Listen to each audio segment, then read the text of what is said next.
Esperamos en ti, como en Pentecostés, en unidad de corazón. Anhelamos la promesa, como fuego abrasador, que tu espíritu descienda y todos seremos llenos. Viento recio sopla aquí, ven, inunda nuestro ser. Espíritu de Dios, llénanos con tu poder.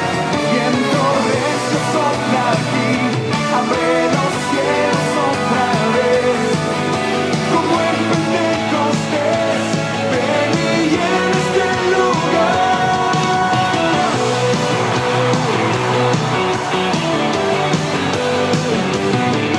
Anhelamos la promesa, como fuego abrasador, que tu espíritu descienda y todos seremos llenos. Viento recio sopla aquí, ven, inunda nuestro ser. Espíritu de Dios, llénanos con tu poder. Viento recio sopla aquí, otra vez. Como en Pentecostés, ven y llena este lugar.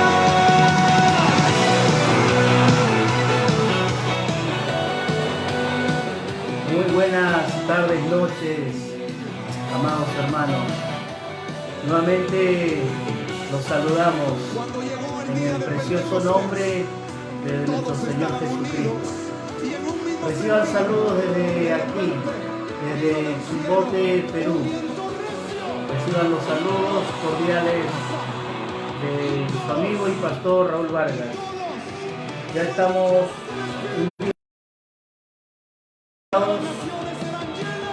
para poder presentar la palabra de Dios en esta noche.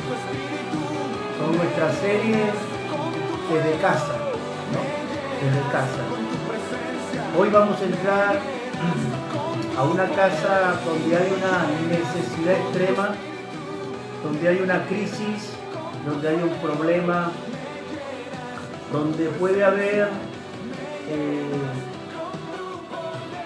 una ruptura completa del hogar, pero siempre vemos que cuando aquella persona, sea hombre o sea mujer, se acerca a Dios, siempre va a encontrar la benevolencia de parte de Dios. Nuestro país, como lo sabemos, atravesando situaciones todavía en espera, con la nueva orden, con el nuevo decreto de ciertos días especiales, salen los hombres a hacer compras y otros días salen las mujeres a hacer compras. Suena algo curioso, pero son los roles que hoy en día tenemos que aceptarlos, asimilarlos y desarrollarlos. Por eso que en el nombre de Cristo creemos y esperamos conscientemente de que el Señor está al favor de sus hijos, al favor de la iglesia. A todos nuestros hermanos que ya se están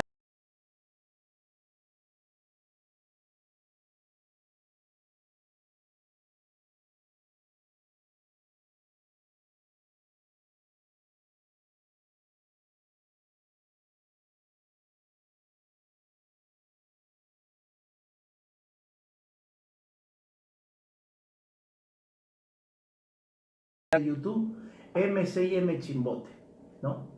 Animamos también para que las prédicas usted las pueda compartir y se puedan reproducir para otros hermanos en otros lugares, ya que a veces el horario varía, ¿no? Y también a veces hoy en día varios pastores, amigos y compañeros han salido a usar la predicación online y obviamente en ciertas ocasiones nos cruzamos con el horario, pero para eso también están las reproducciones. Dios bendiga a todos los pastores y compañeros que realmente están anunciando la palabra del Señor por medio de estas redes sociales. Muy bien, Ahora quiero ir directamente a la predicación de esta noche y nos vamos a centrar en Segunda de Reyes, el capítulo 4. El capítulo 4 de Segunda de Reyes, desde el versículo 1 hasta el versículo 7.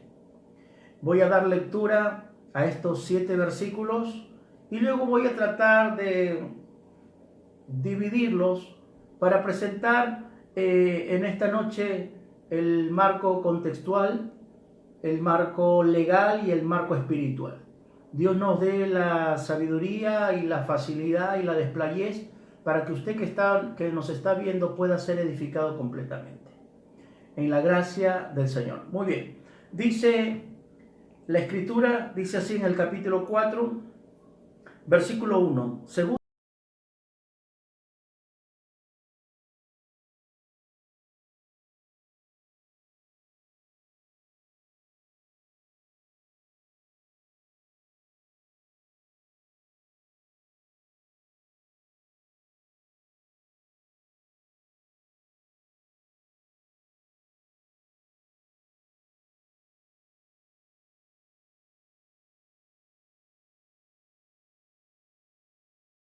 declárame qué tienes en casa. Ella dijo, tu sierva ninguna cosa tiene en casa, sino solamente una vasija de aceite. Él le dijo, ve y pide para ti vasijas prestadas de todos tus vecinos, vasijas vacías, no pocas. Entra luego y enciérrate tú y tus hijos y echa en todas las vasijas. Y cuando una esté llena, ponla aparte. Y se fue la mujer y cerró la puerta, y encerrándose ella y sus hijos, ellos le traían las vasijas y ella echaba del aceite. Cuando las vasijas estuvieron llenas, dijo a su hijo, tráeme aún ahora otras vasijas. Y el hijo le respondió, no hay más vasijas. Entonces el aceite cesó. Versículo 7 para terminar dice, vino ella luego y lo contó al varón de Dios, el cual dijo, ve y vende el aceite y paga a tus acreedores, y tú y tus hijos. Muy bien. Decíamos que queríamos presentar un marco contextual, y el marco contextual nos habla de que aquí encontramos un caso de necesidad. Encontramos a una mujer viuda bajo una necesidad económica. Ese es el marco contextual. El marco legal dice que encontramos a un acreedor que quiere tomar por siervos o por esclavos a sus hijos. Encontramos también y vamos a encontrar el marco espiritual. ¿Qué es lo que Dios nos quiere enseñar con relación? Decíamos que días atrás, decíamos que el tema de la economía en nuestro país ha variado, está variando y va a variar. Va a afectar todas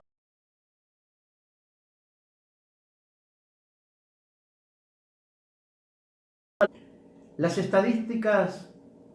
Decían de que cada año pasan 300.000 familias, dejan de ser pobres y pasan a la clase media.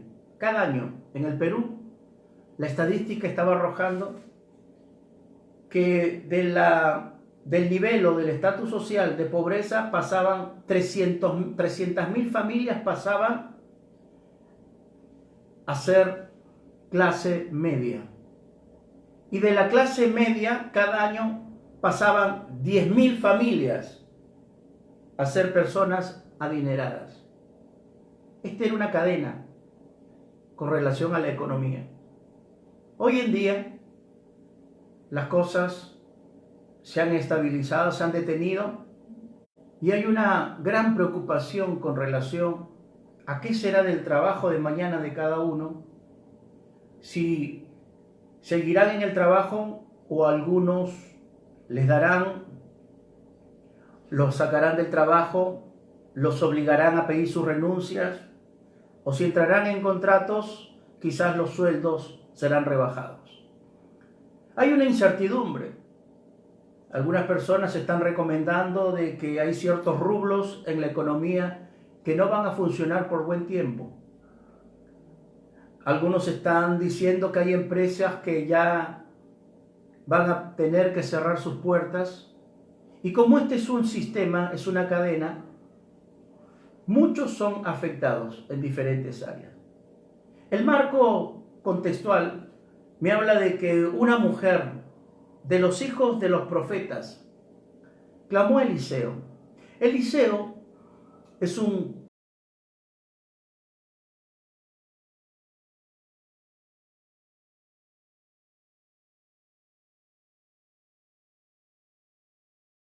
palabra actual, una palabra manifestada, una palabra revelada.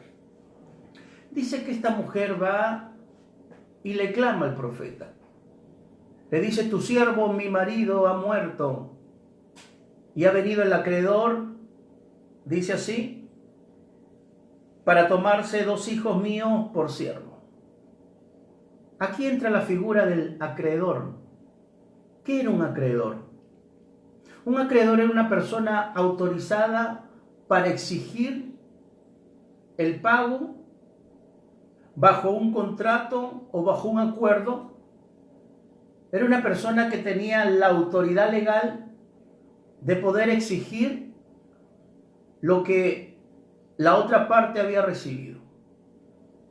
Y este acreedor obviamente que venía a cobrar no solamente lo prestado, sino el interés de lo prestado. En el contexto del Antiguo Testamento, habían 2 tipos de préstamos. Los préstamos que se daban por necesidad y los préstamos que se daban por préstamos comerciales o por comercio o por negocio, como se decía. Habían 2 tipos.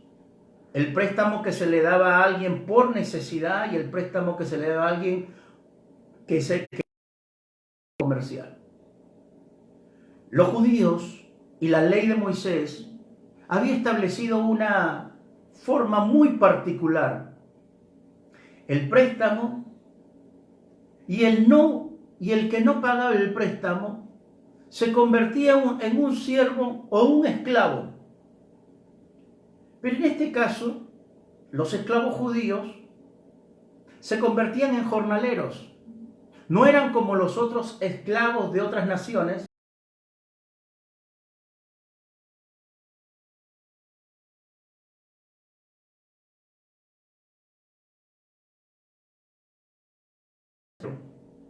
¿qué quiere decir esto?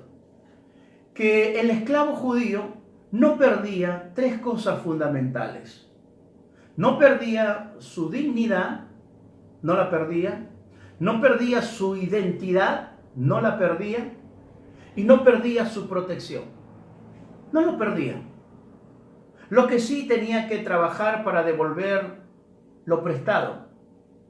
Pero cuando llegaba el año de la remisión, al 7º año, este esclavo quedaba libre y todavía tenía una remuneración. No podía irse con las manos vacías. Muy bien. Voy acercándome al tema. Dice que el acreedor viene a pedir 2 hijos. A 2 hijos de este matrimonio. Si yo voluntariamente decía, sí, yo quiero pagar mi deuda, yo me convertía eso se llamaba un apremio voluntario. Si yo me comprometo a pagar mi deuda y se reestructuraba la deuda. Pero si yo no quería pagar mi deuda, entonces eso se convertía en un apremio obligatorio. Y lo que vemos aquí, en este marco, que hay un apremio obligatorio, que el acreedor sí o sí va a querer tomar a sus 2 hijos por siervo. Y es aquí donde entra la figura. ¿Quién no ha pasado momentos económicos difíciles? Porque lo que yo encuentro aquí, la expresión que dice en el versículo 1, dice así: tu siervo ha muerto. Y tú sabes que tu siervo era temeroso de Jehová. Temeroso de Dios.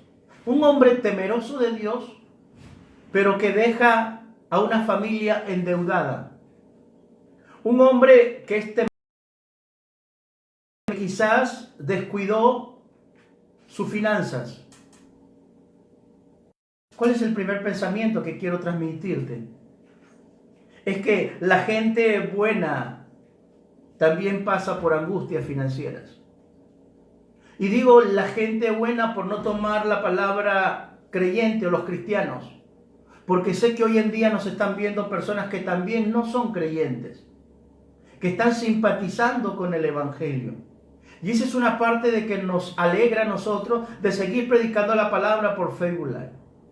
Quizás al principio nuestra intención era edificar a la iglesia local, pero después nos fuimos dando cuenta que no solamente la iglesia local a la cual pastoreamos nos mira, sino que también hay personas de otras congregaciones que también están esperando la prédica, y no solamente, sino que también hay personas que no son creyentes que están simpatizando con el Evangelio. Entonces, el primer punto es que la gente buena también pasa por angustias financieras. Temeroso de Dios, pero tiene un problema financiero. Temeroso de Dios, pero ha dejado a una casa endeudada.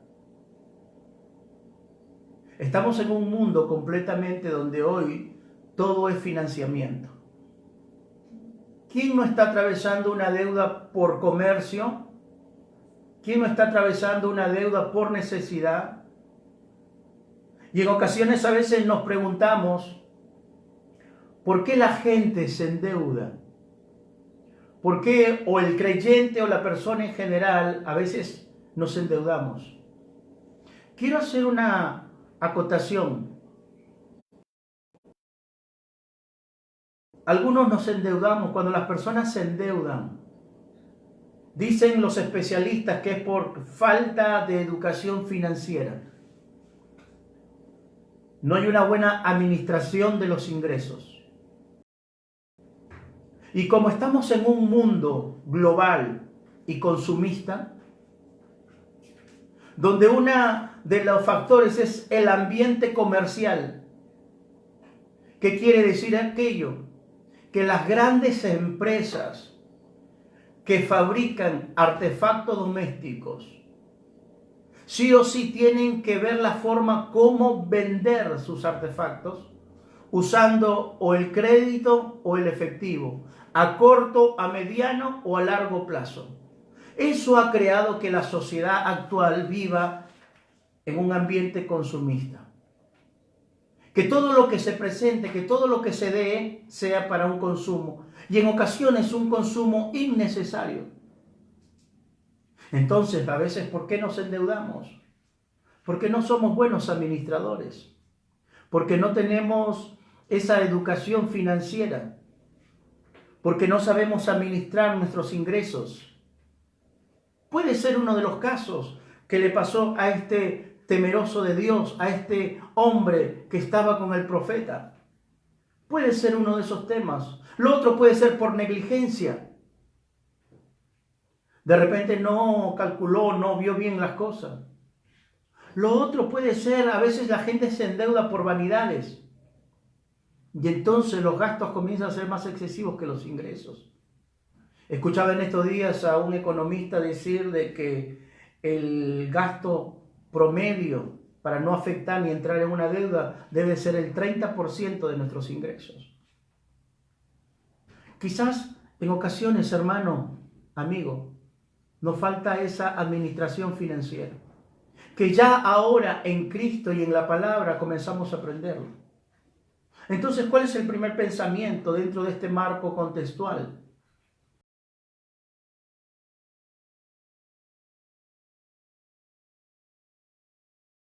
De Dios, pero con deudas.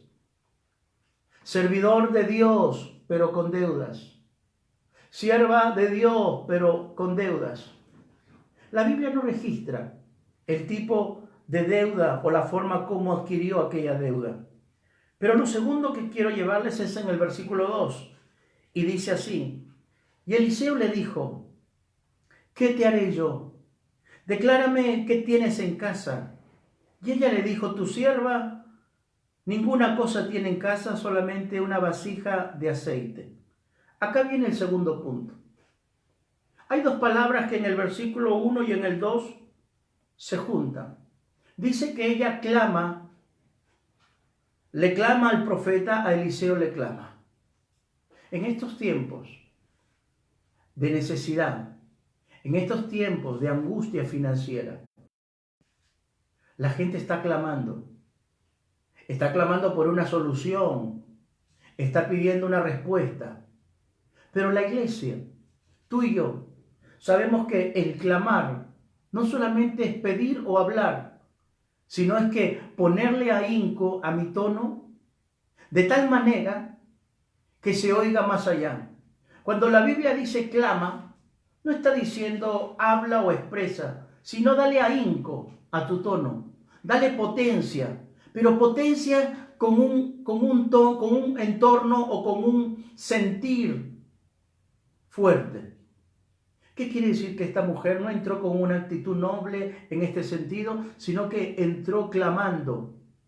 Solamente clama la gente que tiene necesidades, solamente clama las personas que se encuentran a un borde. Y la iglesia tiene una característica, que la iglesia tiene que clamar. El profeta dijo, clama a mí y yo te responderé y te enseñaré cosas grandes y ocultas que tú no conoces. Si hemos caído en una necesidad financiera o económica, es bueno lo que estás haciendo, de clamar y acercarte a Dios. Eso es muy bueno y eso es importante y eso es elemental. Porque en el versículo 2 la expresión ya no es clamar, sino la palabra ahora es declárame. Declarar quiere decir ponme o dime todas las cosas en sí. Exponme o dame a conocer las cosas. Lo que Dios está diciendo por medio de esta historia es que ahora el profeta la enfrenta a la mujer, a la viuda, y le dice, ¿qué tienes en casa? Muy bien. ¿Quieres una solución? ¿Quieres una respuesta? Muy bien. Pero Dios y sus siervos son hombres que enfrentan la realidad y esa realidad tiene que ir de la mano con la verdad. Y es ahí donde le pregunta, declárame qué tienes en casa. No es la misma expresión el declarar o decretar como muchos hoy lo usan, de una manera deliberada, porque la palabra declarar en su sentido original es dame a conocer o dime las cosas como son. En otras palabras, el profeta le está diciendo, ¿qué tienes en casa? Dime lo que tienes en casa. Si esto lo traducimos al lado espiritual, la pregunta sería, ¿qué tienes en tu corazón? ¿Cómo está tu corazón? ¿Cómo va la vida? ¿Sabe que la casa de esta mujer es una casa desolada? Según lo que yo puedo entender, porque ella dice, ninguna cosa tengo en casa. Quizás en su necesidad vendió sus artefactos, lo pongo en un contexto actual. Quizás vendió las cosas que tenía dentro de su casa. Y lo único que le quedaba era una mesa y sobre esa mesa una sencilla, común y simple. Esta mujer lo vendió todo y lo perdió todo. Pero es ahí donde viene ahora la palabra del Señor. Declárame qué tienes en casa. Mire, antes que Dios quiera manifestarse en tu vida, antes que Dios quiera hacer un milagro en tu vida, antes que Dios quiera mostrarse la abundancia que Él tiene e incrementar cosas que nos faltan, siempre va a haber una pregunta que nos encare ante la realidad nuestra. O le decimos la verdad o seguimos viviendo con la mentira. Declárame qué tienes en casa. Este es un hogar, esta es una casa de esta mujer completamente sin nada. Sin nada. Pero le dice, tengo una vasija de aceite. Muy bien. El profeta le dice, suficiente con esa vasija de aceite. Y es aquí donde viene el segundo pensamiento, cuando le dice, muy bien, él le dijo, ve y pide para ti vasijas prestadas de todos tus vecinos, vasijas vacías. ¿Cuál es el segundo pensamiento? Dios usará lo que tienes en casa. Recuerda el primer pensamiento. La gente buena también pasa angustias financieras. Los creyentes también pasan angustias financieras. ¿Y cuál es el segundo pensamiento? Que Dios va a usar lo que tienes en casa. Fue la pregunta que le hizo el profeta. ¿Qué es lo que tienes en casa? Quizás pienso yo dándole el sentido hipotético. De repente la mujer tenía sus comodidades o sus cosas. Vamos a suponer que no las vendió. Pero por miedo a que el profeta le diga, entonces vende lo que tiene y paga. De repente la mujer le dijo, no tengo nada. Pero esa hipótesis puede ir a un lado. ¿Por qué? Porque esta mujer ahora sabe que está hablando no con un hombre.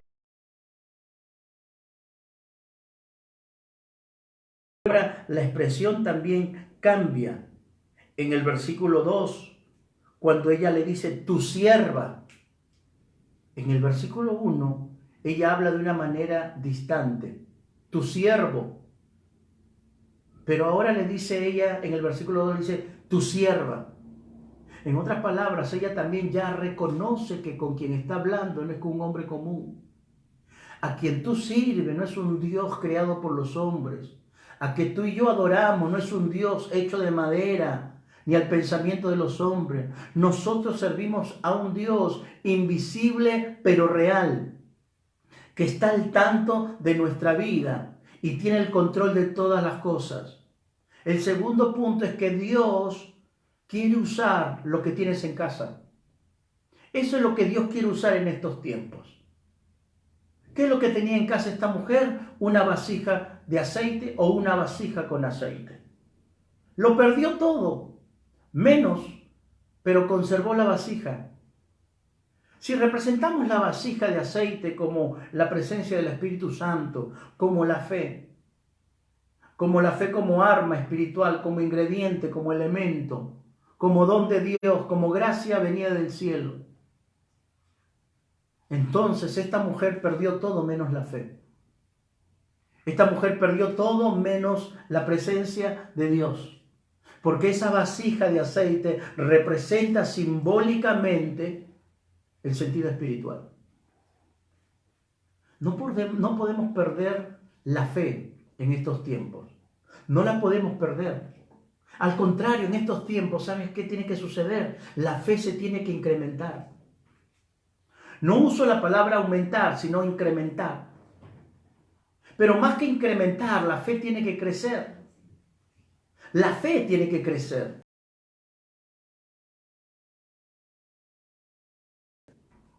Recuerda, el aceite se incrementa, la fe crece.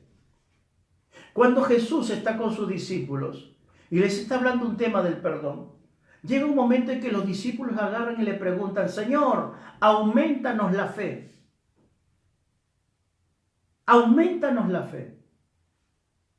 Increméntanos la fe, porque la palabra incrementar y aumentar son como sinónimos en el castellano o en el español. Pero el Señor le dijo, si tuvieran fe como un grano de mostaza, le dirías a ese monte que se mueva, a ese árbol que se movería. De fe, sino la calidad de fe. No es lo más que tú quieras, sino la esencia que tú tengas. Eso es lo que el Señor quería enseñarles. No es la cantidad, sino la calidad. Entonces ellos dijeron claramente y pudieron entender que la semilla de mostaza, que el grano de mostaza, que es la semilla más pequeña de todas, se puede convertir en un árbol robusto cuyas raíces se extienden por toda la tierra. Si tuviéramos fe como un grano de mostaza. Entonces cuando ellos dijeron, aumentanos, la fe no se puede aumentar. Incrementa la fe no se puede incrementar. Dicen los escritores sagrados en el Nuevo Testamento. Pablo dice, crecer en la fe. No dice aumentar en la fe ni incrementar la fe, sino dice crecer en la fe. ¿Cuál es la diferencia en incrementar y crecer? Es que el crecimiento parte de un origen. El incremento es una añadidura de algo.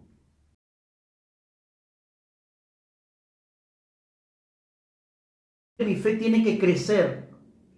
Y para que mi fe crezca, tiene que haber un origen. Y ese origen y esa raíz es Jesucristo. Entonces yo encuentro el segundo punto, que Dios usará lo que tienes en casa. Tradúcelo al plano espiritual.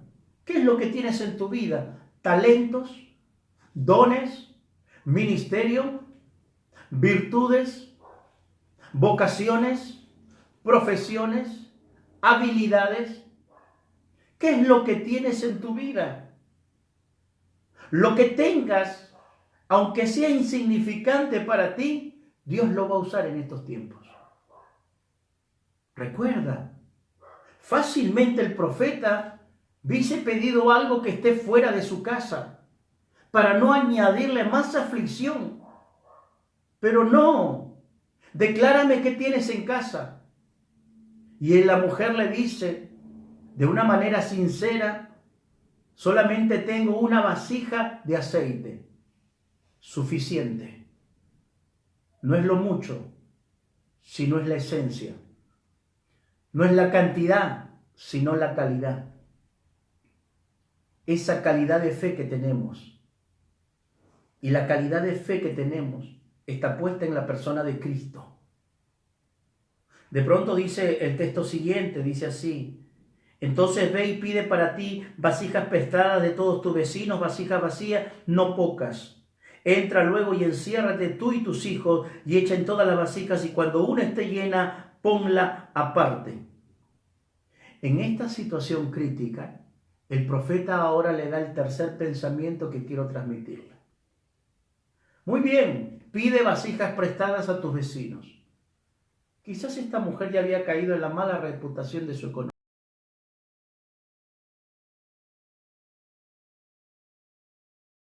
Y todavía el Señor lo enfrenta a su realidad y hace que desafíe su realidad. Eso es lo que hace Dios. Nos enfrenta. La fe que tenemos no evade la realidad, sino que la enfrenta. Esa es la gran diferencia. Que la fe que tenemos no es que tengo que evadir mi realidad, sino que tengo que enfrentar mi realidad. Pero ahora no la voy a enfrentar con mis armas. No la voy a enfrentar con mis habilidades o mis astucias. La voy a enfrentar con la palabra, con lo que el profeta le dijo, con lo que Dios nos dice. Y esta mujer manda a sus hijos y sus hijos comienzan a traer muchas vasijas. Le dicen, no pocas, trae todas las que puedas. Luego enciérrate con tus hijos. En estos tiempos Dios quiere que tengas un tiempo de comunión en tu casa. Enciérrate con tus hijos. Gloria a Dios por este aislamiento social. Gloria a Dios porque si este tiempo no lo aprovechamos con las cosas de Dios, dime cuándo lo vas a aprovechar. Cuando todo vuelva a la normalidad y sigamos con la rutina. Cuando todo vuelva a lo normal y sigamos horas y horas fuera de casa y solamente llegamos para cenar y salgamos antes de desayunar. Si este tiempo de aislamiento no te estás encerrando con tus hijos, con tu familia, a comenzar a ser llenos de las cosas de Dios, ¿cuándo lo vamos a hacer? Si en este tiempo hay una pereza espiritual en tu vida, no trabajando, no haciendo desgaste físico, dime, ¿cuándo le vas a dedicar un tiempo sincero a Dios? El profeta le dice, toda la familia está involucrada en la necesidad, pero también toda la familia ahora tiene que juntarse.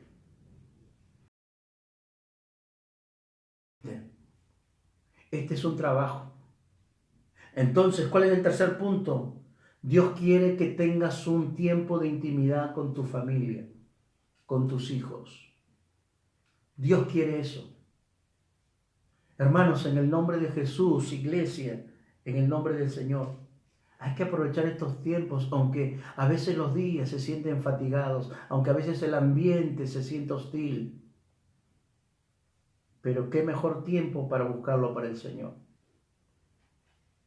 Quiero terminar con con el cuarto pensamiento. El primero era, recuerda, a la gente buena también pasa angustias financieras. Lo segundo es que Dios quiere usar lo que tienes en casa. Lo tercero, Dios quiere que tengas un tiempo de intimidad con los tuyos, en necesidad, en este tiempo de angustia.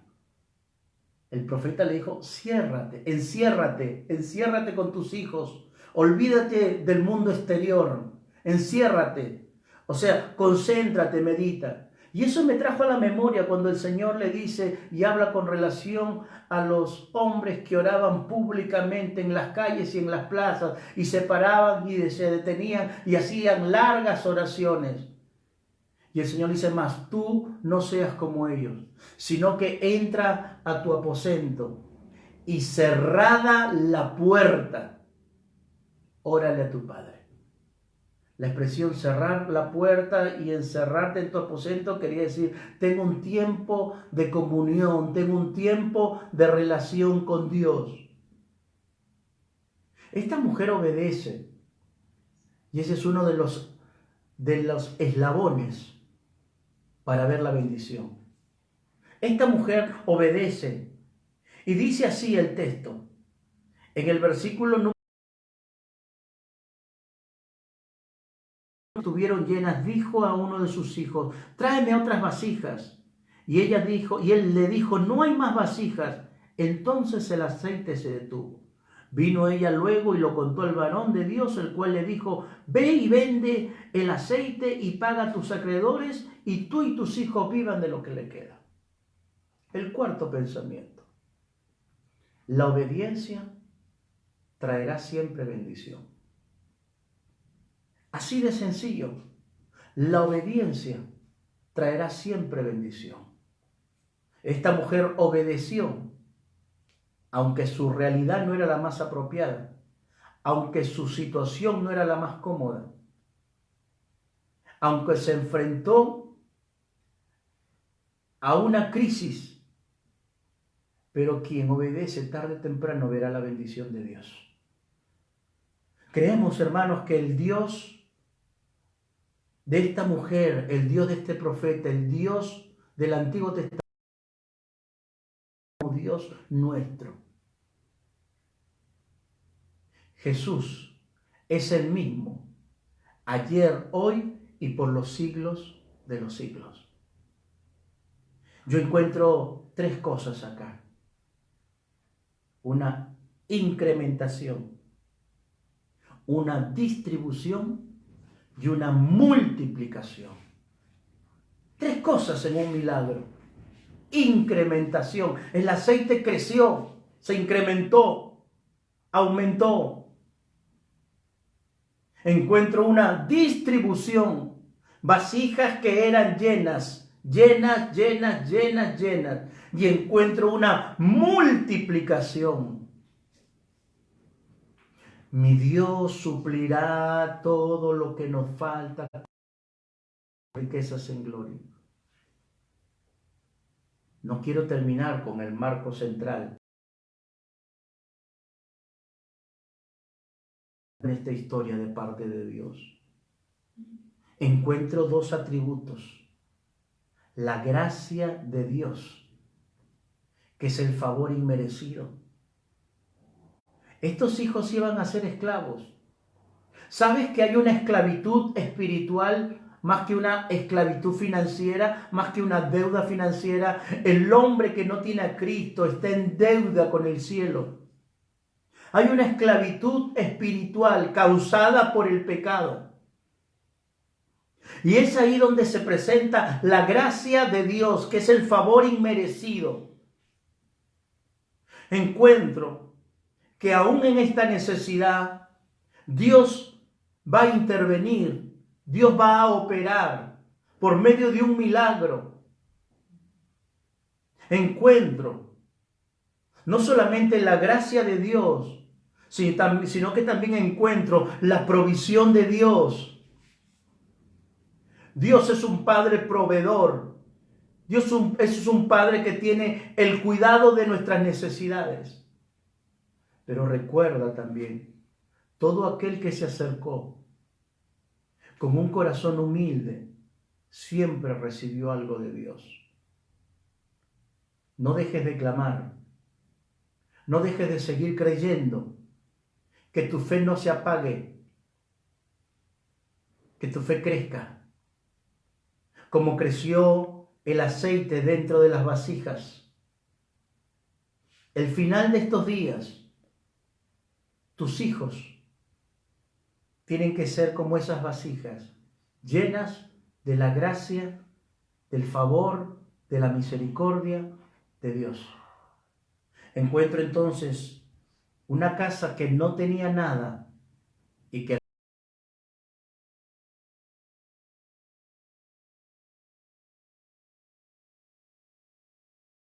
paga tus deudas y el resto vive con tus hijos. Dios es bueno, Dios es fiel. Que esta situación no mueva nuestras creencias, sino que las haga más fuertes. Creemos que Dios es bueno, hermanos, y que puso esta palabra. Y si aún no tienes a Cristo, recuerda, Él está con los brazos abiertos, esperando que tú le abras la puerta de tu corazón y Él puede entrar a morar y darte la salvación y Él ser el Señor y Salvador de tu vida, desde hoy y para siempre. Gracias damos al Señor por esta palabra y que espero que haya sido de mucha bendición. Oramos y gracias, Señor, por este tiempo y este momento. En el nombre de Jesús, bendice a aquellos que han podido oír tu palabra. Y si alguien está atravesando angustias financieras, Señor, sabemos que tú eres un Dios misericordioso, que abrirá puertas donde no la hay y camino donde no la hay. Pero sobre todas las cosas, Señor, pedimos por esa esclavitud espiritual. Liberta a aquellas personas que se encuentran cautivas en el pecado. Gracias, Señor, por tu palabra, porque sabemos que el aceite se incrementa, pero la fe crece. En el nombre de Jesús. Amén. Amén. Bien, hermanos, iglesia, amigos, muchas gracias. Una noche más. Gracias por habernos escuchado. Y será conmigo hasta el día lunes, pero mañana tenemos sábado juveniles a las 7 también de la noche. Que el Señor los bendiga desde Perú. Un saludo para todos ustedes. Bendiciones.